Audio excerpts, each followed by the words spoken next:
This is the hearing of the appeal committee regarding the case of Mr. Mark Vermeulen, Zimbabwe international cricketer who has been headed a 10-year ban by the Central Lancashire League following an incident of the field of play.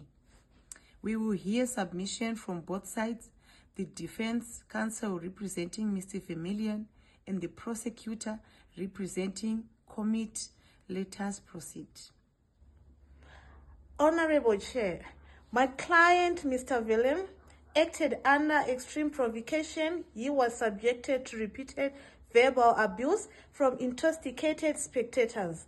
In sports law, provocation is recognized as mitigation factor. According to the ICC Code of Conduct, sanctions must always be proportionate to the offense. The 10-year ban is excessively harsh and effectively ends a player's career. Ben Stroke, 2017, was involved in a violent alterations outside a nightclub. He missed some games and was fined, but he was not banned for 10 years. He returned to play for England. David Warner and Steve Smith, 2018, caught in the ball tampering scandal, received a 1-year ban, not a career-ending sanctions. Even in football, Eric Carton, 1995, after a physical attack on a fan, he was suspended for 9 months, not 10-year ban. These cases show that discipline in sports must not be corrective or destructive.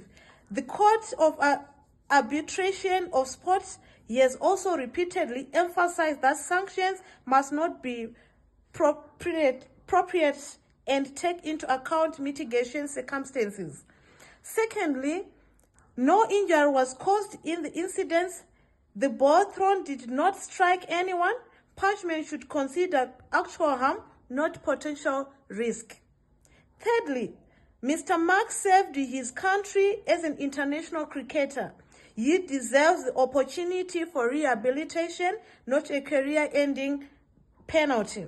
Sports psychology researchers show that anger management and counseling programs reduce repeat offenses, according to Hajj 2019. Finally, the league has a duty of care to protect players from abusive spectators by allowing taunts and abuse to continue unchecked. They failed in the responsibility. My client should not be an eternal 10-year ban. My Lord. Honorable Chair, while provocation is regrettable, it does not justify violence. Ms. Vermeulen is an international cricketer, a role model. Throwing a cricket ball into the crowd is extremely dangerous. That ball could have caused serious injury or death. Athletes are held to higher professional standards. His teammates faced the same taunts, but none resorted to violence. Furthermore, strong sanctions are necessary for deterrence. If this ban is reduced, it sends the wrong message that violence can be excused. Finally, the 10-year ban is proportionate. It preserves the integrity of cricket, ensured that spectators' safety remains the highest priority. Thank you, my honor. We have heard both sides. The defense highlights provocation, lack of injury, career impact, and the need for rehabilitation. The prosecution stresses the duty of care to spectators, the professional responsibility of athletes, and the importance of deterrence.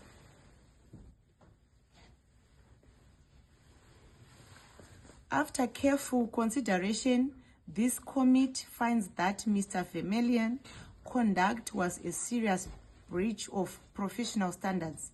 However, in this balancing deterrence with fairness, we reduce the ban from 10 years to 2 years. With mandatory anger management, this ruling serves a reminder that while provocation is real, violence against spectators cannot be tolerated.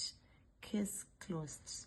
Good evening. My name is Roda Ziblawa, and I serve as a chairperson of the appeal It is my duty to ensure fairness, uphold the integrity of cricket, and deliver the final verdict in this matter involving Mr. Mark. Firstly, provocation cannot justify violence. The International Cricket Code of Conduct 2018 is clear that players must remain professional under pressure. In fact, at the 2019 World Cup, several teams endured hostile crowds without resorting to violence. Secondly, the danger posed by throwing a cricket ball is undeniable. Even if no one was struck, the risk was equivalent to throwing a weapon into the crowd. Thirdly, alternatively were available.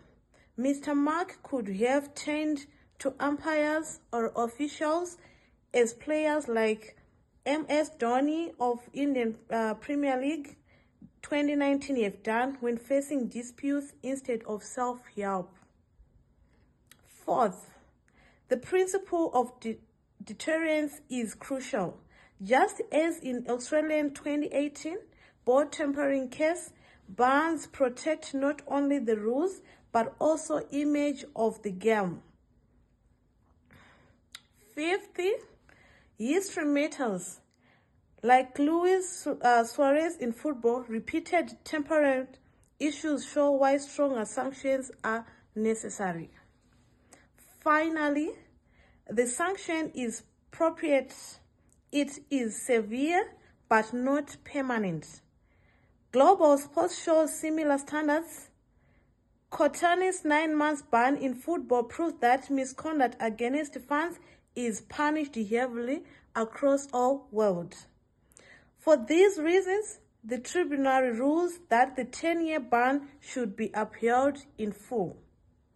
This decision protects the spectators, preserves cricket's reputation, and makes it clear violence has no place in our sport.